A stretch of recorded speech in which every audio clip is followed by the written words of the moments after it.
Go for it. Put your hands up. On March 10th, 2023, in Fond du Lac, Wisconsin, the calm was shattered by the sound of sirens. Police were chasing a vehicle that had sped away from a routine traffic stop. The driver, identified as Courtney Dixon, was not just fleeing, but also suspected of earlier disorderly behavior and was under the influence. In a strategic move, a deputy from the local sheriff's office set up stop sticks, devices designed to deflate tires and to end the chase safely. As Courtney's tire hit the stop sticks, his speed reduced. This allowed the deputies to close in. They coordinated their efforts with precision. One deputy, positioned right behind Courtney, signaled readiness to take over the lead in the pursuit. Another was instructed to follow, ensuring they had all angles covered. Their teamwork was a testament to their training and commitment to public safety. The operation was a blend of urgency and control, each officer playing a role in bringing a potentially dangerous situation to a safe conclusion. Fond du Lac, I'm playing. Go ahead, my vehicle. Sir, our lieutenant, After successfully deploying stop sticks, the deputies managed to briefly halt Courtney's progress. They initiated a high-risk stop, a procedure used when there's a potential danger. As the deputies stepped out of their patrol cars, ready to approach, Courtney made a sudden decision to flee once more, accelerating rapidly away from the scene. The deputies were quick to communicate and coordinate their next move. They discussed positioning and strategy without hesitation, showing their training and experience in handling such high-pressure scenarios. One deputy was ready to take the lead in the chase, while others were prepared to support and box in the vehicle, ensuring that all possible escape routes were covered. Take off. Moving. He's rolling. We're just advising that we had a positive hit on spikes. The vehicle's coming to a stop. Both of 186 and 63. If you guys want to box them in. 5 to him, right behind 86 here. The pursuit reached its climax when the deputies executed a box-in maneuver, a technique where police vehicles surround a suspect's car to prevent escape.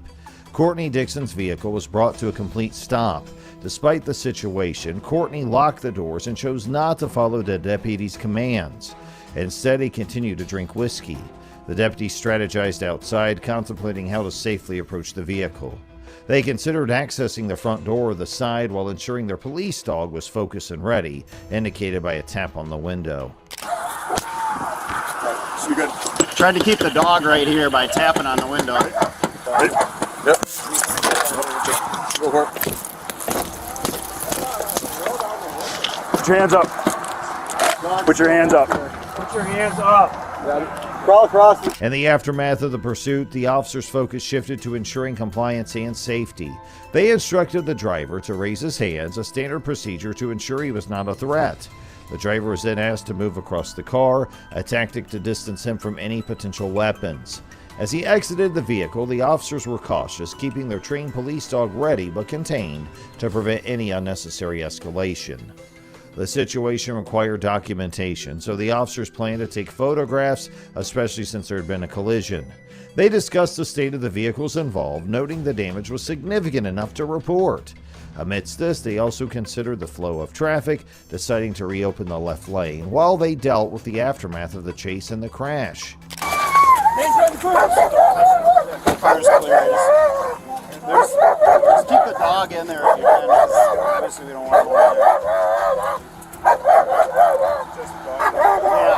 Yeah, there is.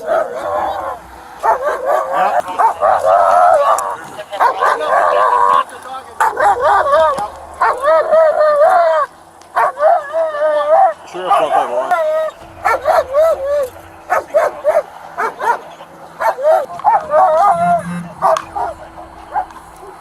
So they need gloves? We're good, we're good. City 159, 1495, just south of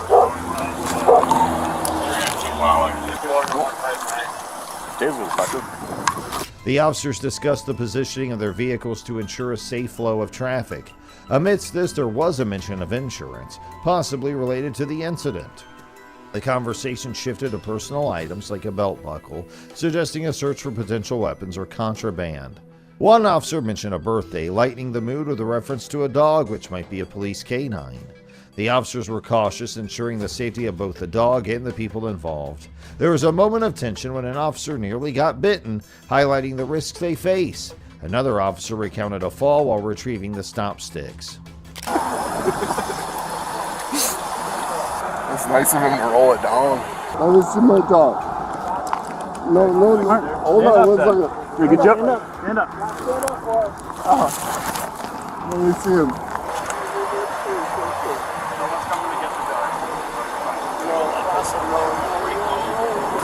Dogs. Is it really?